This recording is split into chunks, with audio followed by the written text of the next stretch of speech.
नमस्कार, मैं हूं आपके साथ प्रदीप आजाद। कहते हैं कि यूथ देश का भविष्य होते हैं, लेकिन सवाल तब उठता है कि जब वही यूथ अपनी मांगों को लेकर सड़कों पर उतरता है। वजह कई होती है, कहीं सियासत होती है, कहीं पर दूसरे और ऐसे कारण कि मजबूरियों की वजह से उस यूथ को सड़कों पर उतरना पड़ता है अपनी मांगों को लेकर। आज कुछ मुद्दा यही है और इसी मुद्दे पर बातचीत होगी। मेरे साथ जुड़े हैं छात्र नेता लोकेंद्र सिंह।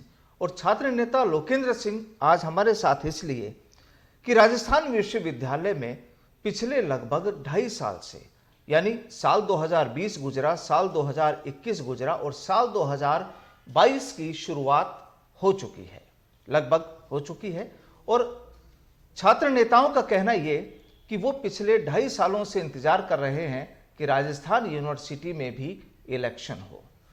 और जाहिर सी बात है कि जब राजस्थान के दूसरे हिस्सों में दूसरे चुनाव हो सकते हैं तो सबसे बड़ा सवाल ये कि राजस्थान यूनिवर्सिटी में इलेक्शन क्यों नहीं। और यही मांग, इसी मांग को लेकर राजस्थान के छात्र नेता इस समय, चाहे वो किसी भी संगठन से जुड़े हों, तमाम छात्र नेता जो हैं उनका आंदोलन लगातार जारी है।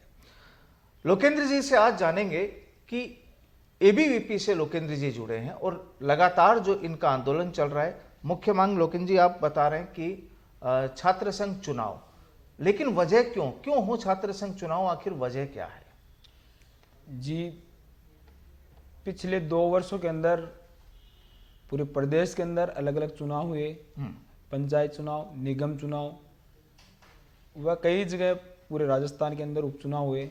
लेकिन जब बात छात्र संघ चुनाव व छात्रों की आती है तब राजस्थान की सरकार कहीं न कहीं छात्रों की आवाज़ को दबाने का प्रयास करती है।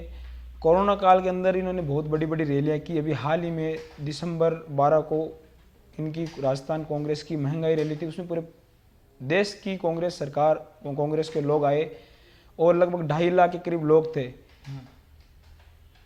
पिछले कुछ दिनों पहले असम स्टेडियम में मैच हुआ, तब 35,000 की क्षमता के साथ मैच देखा गया। दोनों ही जगह कोई कोरोना गाइडलाइन की पालना नहीं। लेकिन जब बात छात्र संघ चुनाव की आती है तो राजस्थान सरकार कहीं ना कहीं छात्रों की आवाज़ को दबाने का प्रयास करती है। उनको कहीं ना कहीं डर है कि अगर छात्र संघ चुनाव होंगे तो नई लीडरशिप पैदा होगी और इनकी वंशवाद की जो राजनीति करना चाहते हैं वो खत्म होगी।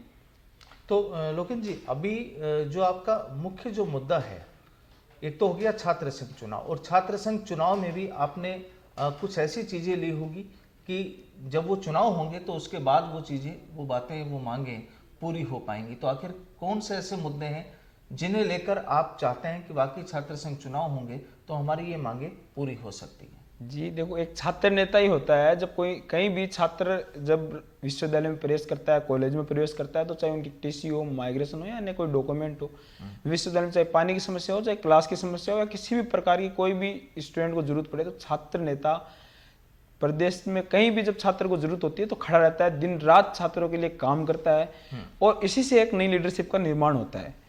चाहे वो देश का मूवमेंट हो, चाहे कोई छोटे मूवमेंट हो। आज तक के अगर आप देखेंगे कि देश में, प्रदेश में कहीं भी बड़े बड़े मूवमेंट हुए हो तो छात्र नेता या छात्रों ने उसको लीड किया है और एक नए परिवर्तन की शुरुआत की है। चाहे आप लालू यादव जी को ले लिए, चाहे आप देश के अंदर अलग अलग आंदोलन हुए उनको देखिए। एक आंदोलन के बाद में या एक नए मूवमेंट के बाद में नई लीडरशिप का निर्माण होता है। राजस्थान के मुख्यमंत्री व पूरे प्रदेश के अंदर कांग्रेस, बीजेपी या अन्य संगठन में बहुत से ऐसे नेता है जो छात्र राजनीति से निकल के आए हैं और बहुत मजबूती के साथ देश का नेतृत्व कर रहे हैं। बिल्कुल, कई नेता इस समय विधायक और मंत्री भी हैं, कई अच्छे अच्छे पोस्टों पे पहुंचते हैं, सीएम भी बने हुए हैं। जी, राजस्थान। लोकेंद्र जी, एक चीज जानना चाहूंगा कि आप कह रहे हैं कि पिछले 2.5 सालों में 2019 अगस्त में लास्ट इलेक्शन हुआ था राजस्थान यूनिवर्सिटी का, 2020 में इलेक्शन नहीं हुआ, तो उस समय क्या वजह बताई गई आप लोगों को? और 2021 भी गुजर चुका है, तब भी कोई इलेक्शन की सुगबुगाहट नहीं है। जी, 2019 में आखिरी चुनाव हुआ था और 2019-20 के अंदर जब कोरोना संक्रमण पूरे प्रदेश में फैला तो सभी को डर था, सभी भय के अंदर थे।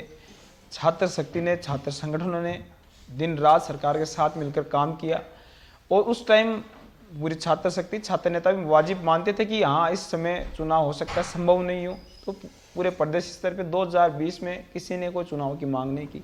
लेकिन उसके बाद में पूरे प्रदेश में बड़ी बड़ी रैलियां, बड़े बड़े चुनाव हो चुके हैं। कई जगह अभी भी पंचायत चुनाव हुए हैं, कई जगह हो रहे हैं, कई जगह होने वाले हैं, कई बड़ी रैलियां हो रही है। तो फिर छात्र संघ चुनाव क्यों नहीं हो सकते?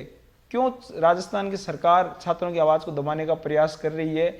यह सिर्फ इनकी सियासत की वजह से है जो छात्रों की आवाज दबा रही है। मेरा मानना है छात्र संघ चुनाव, छात्र आज का साक्षर और समझदार है, वो कोरोना गाइडलाइन की पालना करते हुए चुनाव करवा सकता है और एक पूरे प्रदेश के अंदर एक मैसेज दे सकते हैं कि कैसे हम एक नए इस कोरोना के दौर में छात्र संघ चुनाव करवा सकते हैं। बिल्कुल, ये एक अहम बात हो जाती है कि जब नए प्रदेश, नए समाज की जब आप कल्पना करते हैं तो वहां पर आपको यूथ को साथ लेना बेहद जरूरी है। और मुद्दा यही कि 2019 में इलेक्शन, छात्र संघ यूनिवर्सिटी के इलेक्शन होने के बाद 2020 में कोरोना की वजह से इलेक्शन नहीं हो पाए और जैसा कि लोकेंद्र जी बता रहे हैं कि इन लोगों ने मांग भी नहीं की थी।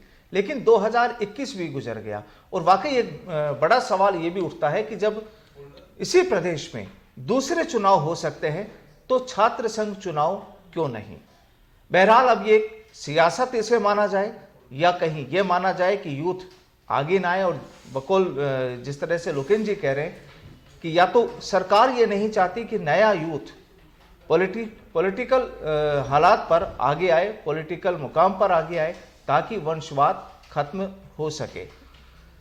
सवाल कई हैं, वजह कुछ भी हो सकती है, लेकिन इस समय राजस्थान में अब यह मुद्दा एक नया उठने लगा है कि जल्द से जल्द छात्र संघ चुनाव हो ताकि छात्र राजनीति से जुड़े जो लोग हैं वो आगे आ सके और एक स्वस्थ समाज का निर्माण भी कर सकें। लोकेंद्र जी, आपका बहुत बहुत धन्यवाद हमारे साथ जुड़ने के लिए।